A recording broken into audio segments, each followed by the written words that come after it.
Okay, welcome to today's lesson. T-test is what I'm going to consider. We have been hearing about t-test in statistics as a tool that can be used, that is widely used when comparing the differences or checking the differences between two variables. That is usually a t-test, but it depends on how you apply it. Are you checking the differences between two variables from a particular situation or two variables from different situations? So we are going to consider that, which type of variables are we considering, and what type of differences do we consider. The number one type of t-test we will consider is the independent t-test.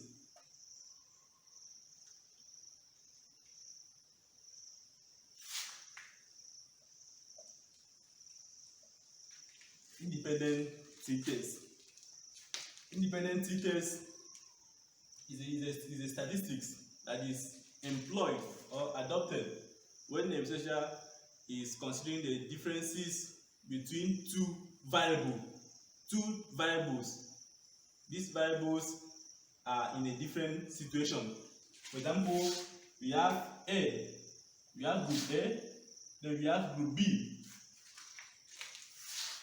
A can be a variable, B is also another variable. Checking the difference between A and B is probably done by adopting independent t-test. For example, in a research that you are considering jigsaw teaching method or jigsaw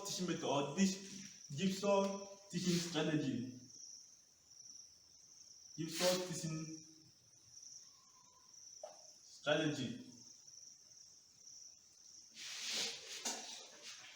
And students' academic performance.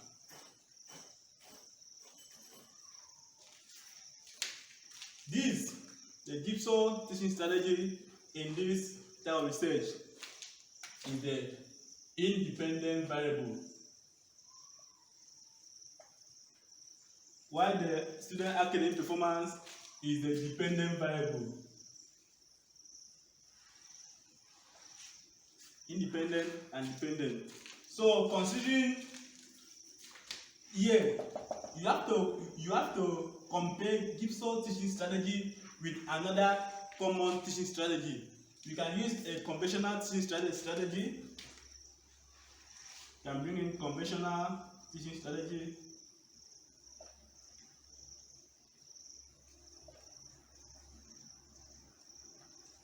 It's not always necessary that this other one should be part of the topic, but immediately that you are undergoing research, that maybe jigsaw teaching strategy and student academic performance, you have to bring in another teaching strategy that will be used to compare with the jigsaw teaching strategy. So on this note, jigsaw can be group A and conventional can be group B. So what you do, you expose a child or you expose a class, maybe students in JS classes, or in senior secondary classes, or even in the higher institution.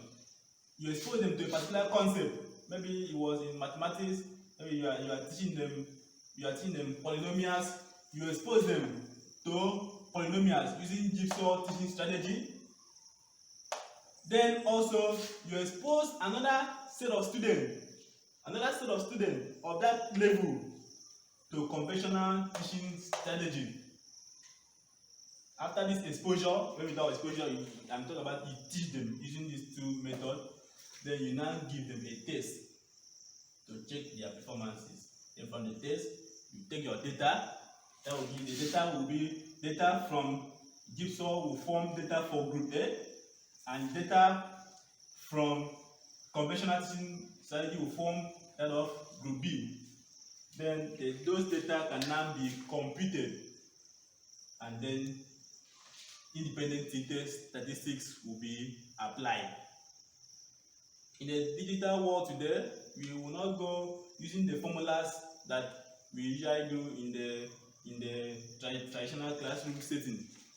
It's preferable you bring in SPSS software, a software called Statistical Package for Social Sciences, and then you just compute the data into the software and then run some programs and you get your result. Very simple.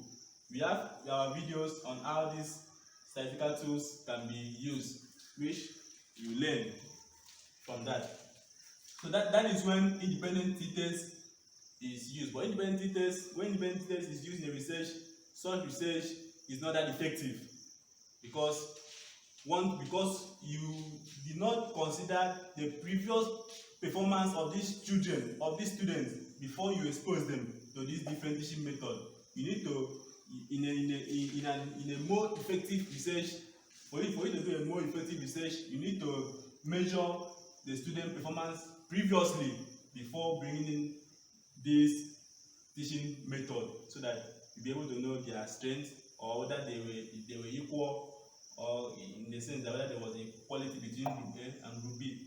So in the time we say that we adopt independent t-test, the effectivity is not high compared to the one that we will consider the pre-test of those children or those students before adopting the independent t-test. In other of our videos, you will see that of the ANCOVA, that is the analysis of covariance, is a more appropriate method that can be used instead of independent t-test. Another one is the paired sample t-test. The paired sample t-test. Paired sample t-test. Paired sample t-test. In paired sample t-test, another word for paired sample t-test, some authors can call it match sample t-test.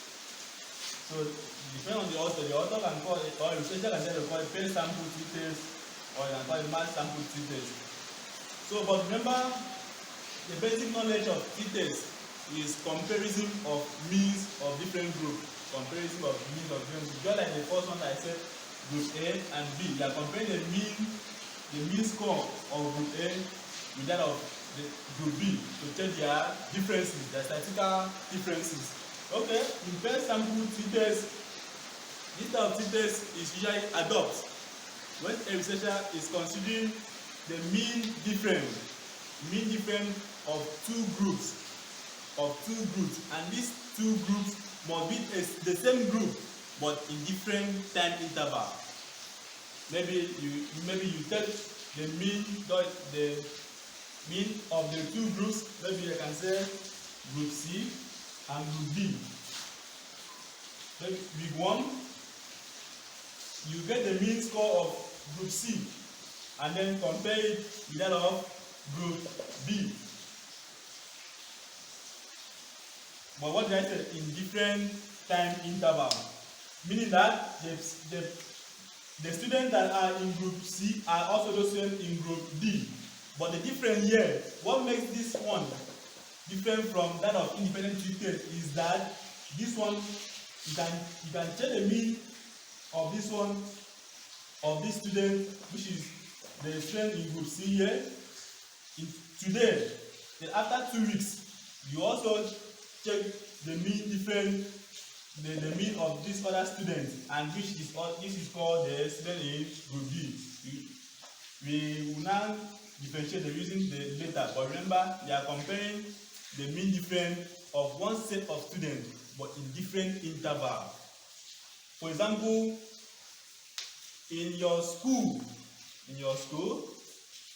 you give your student exam in first term SS1, maybe in further mathematics. Then you keep the scores. Then that same set of students, you give the exam again in second term mathematics, further mathematics. So you now compare the differences that exist between the students in maybe first term, that same set of students in first term and that same of students in second term.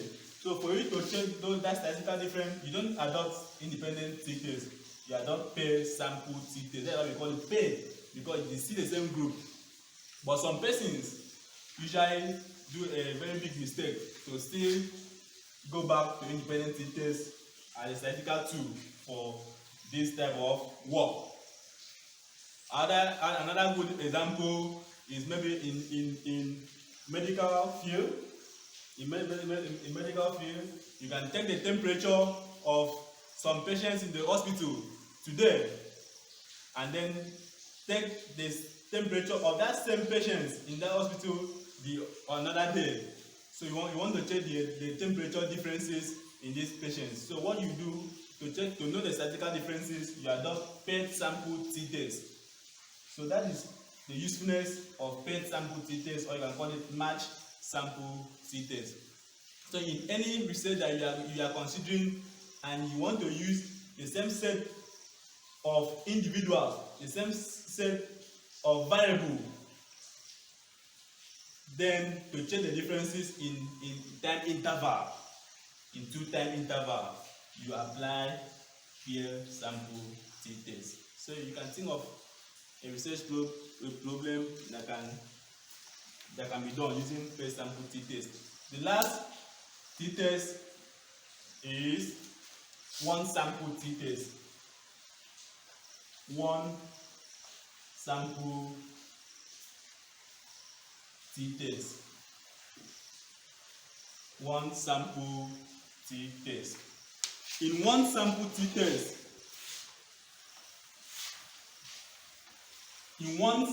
t-test, an investigator is trying to check the mean difference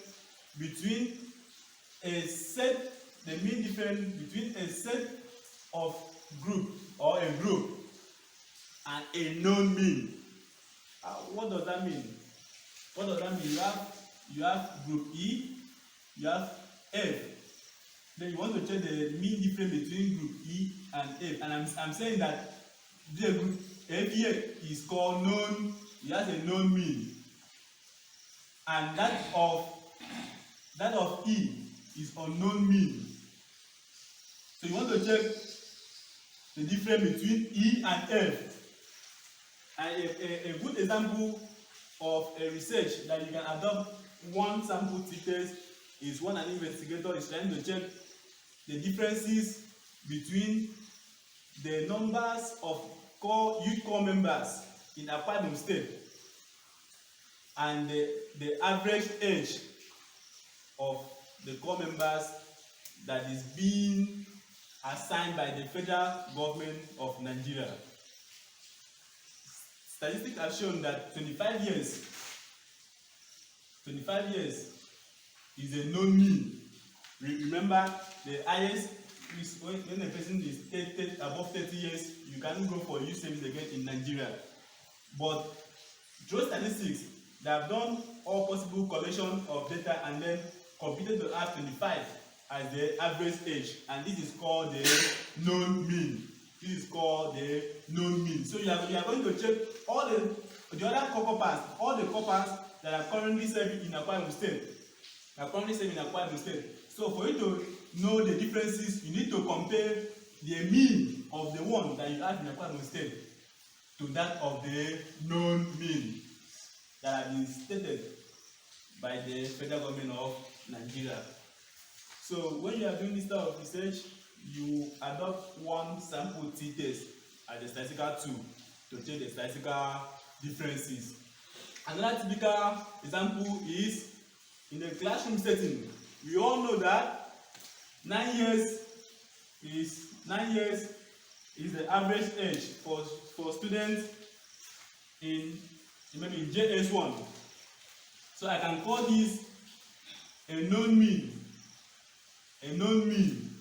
Then I will now take all the students in JS1, maybe in Nigeria, and then calculate the mean. So the differences that will exist between all the students in JS1 in Nigeria from that of the known mean.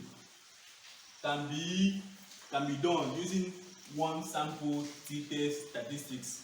So you can see the differences between these types of t-tests, and it is very good.